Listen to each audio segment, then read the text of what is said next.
Hello everyone, in this video I'll be showing you the most OP new Trouble build in Borderlands 4. So Trouble has some pretty powerful builds, especially if you go around crit fishing, because it can spawn in a illusionary clone that you see there, which can help it deal a ton of damage with a specific setup that I'll be showing off in this video. So very fun build. Trouble is great for solo play, and it'll be decent into Ultimate Vault Hunter 6 coming here soon. One of my favorite things about this build is the fact that you have a lot of weapon freedom. I used this through my first playthrough, and the best thing is Trouble has got a good amount of tankiness to him, so he can actually draw aggro away from you, so you can use your favorite weapon. And we can ensure that Trouble's going to be dealing a ton of damage by being tanky yourself and using Blood as Magic to add extra damage to Trouble here. We're going to be going into the double Trouble, getting that tail whip, which is nice, but also being able to deal a ton of critical hit damage to enemies. And we're going to have a really high critical hit chance with the Keen Fiends there, giving a critical hit chance, the Keen Mind. And we also have a Honed Mind, which is fixed to now work with Trouble, which will give us an even further increased critical hit damage. So we can dish it out a ton of damage. So to start off from level 1, I really do like the Hasty Fiends. Getting movement speed increases is a luxury, especially at the very start of the game. And a 20% damage reduction is also nice too. We can also then take some points into the Blood as Magic there, which will give us increased action skill damage at full health. And later on, we can get ways to get Life Steal easily. I honestly think it's best to max it out at this point, put all the points there, and then put 2 points into the enchantment here. So if we use our action skill, the Phase Familiar, it's not whenever our Phase Familiar out, it's only when we use our Phase Familiar, we get a bonus kinetic damage. Bonus kinetic damage is nice, it adds extra damage on top of what we already got increased to our gun damage percentage. And at this point, I think it's best to then take Vorpal Fiends, because we're going to be doing critical hits, so getting a 25% increase to that damage is really nice. This then lets us take Vorpal Fang. This is going to be the augment that we use, so Trouble gets a chance to critically hit with all attacks. Command skill, whenever we press an F to command Trouble, they'll summon phase daggers overhead that fire at nearby enemies, dealing melee damage on impact. This is pretty good. Now, they have a 10% critical hit chance, but we can boost this up much further. They also have those phase daggers doing around 2,000 damage at each, and there's going to be 5 of them for about 10k damage. Not crazy high damage, but it will scale off of any increases to gun damage that we, or any increases to action skill damage that we do have. Now, it's best to take the Keen Fiends here. So minion damage gains critical hit chance and creds any part of enemies. So 10%, 30% now, pretty good.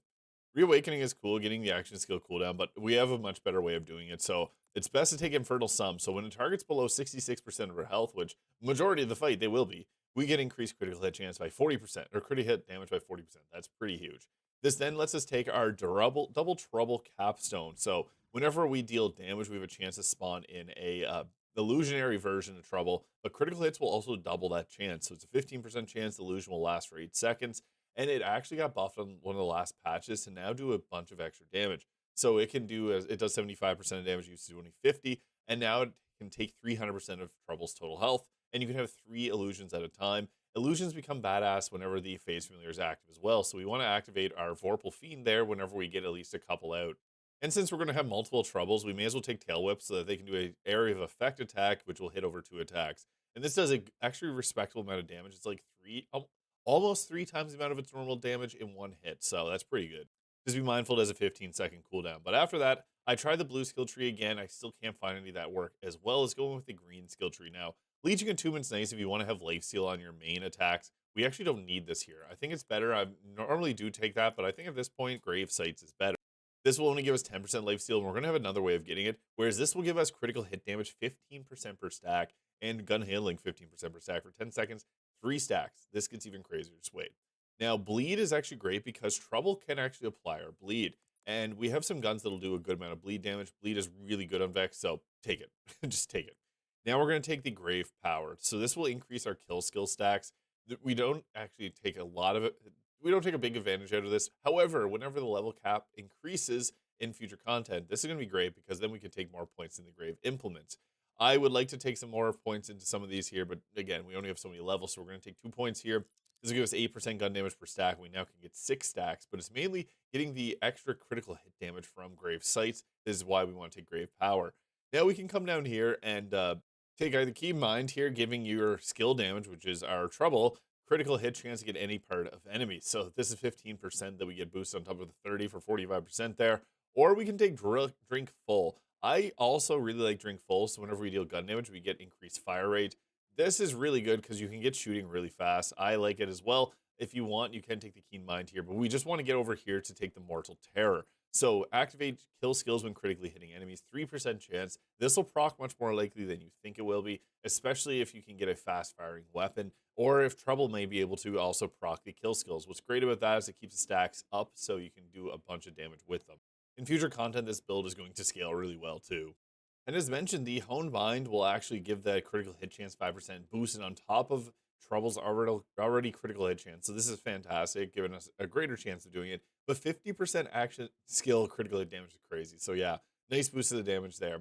Now with Caffeine will let us get our Phase Familiar skill back quicker. Riddle You This will increase the overall gun damage that we're dealing by 50%. And then with I Am a Gun, we're going to add 25% of that. But 50% of our total gun damage increases onto our action skills. So this is a good way to buff up Trouble's damage. Really the only way to give ourselves a boost to the damage, but these 4 specializations work best. Now, for our best class mods, I still like the Teen Witch. There is the Kindred Spears, which does work. You can get kinetic damage and skill cooldown rate on it, which is nice.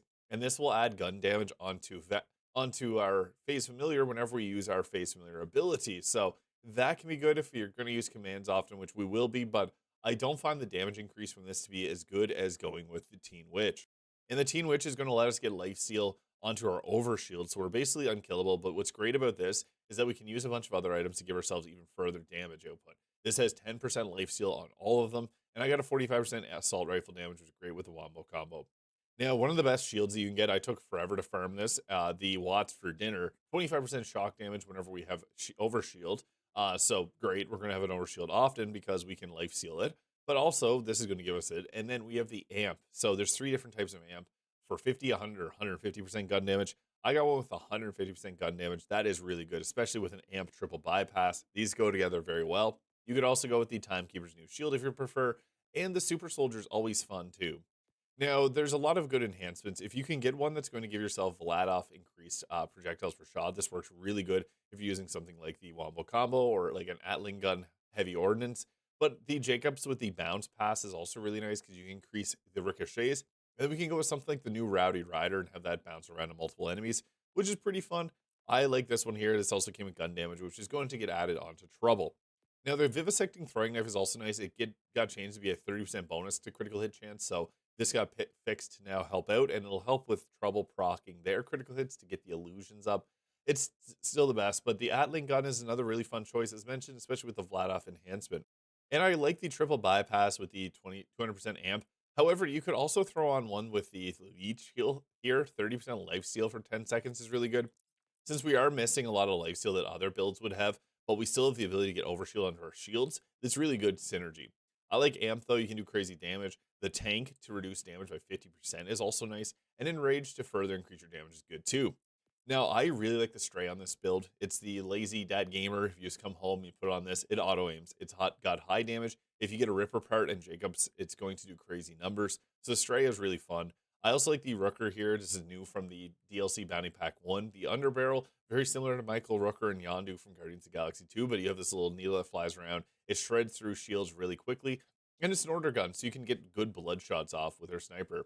I also like the Wombo combo. This is great for vile enemies, high damage. Shock would be the preferred one here. The Bod will always be a really good weapon on a build like this because its damage is just so high.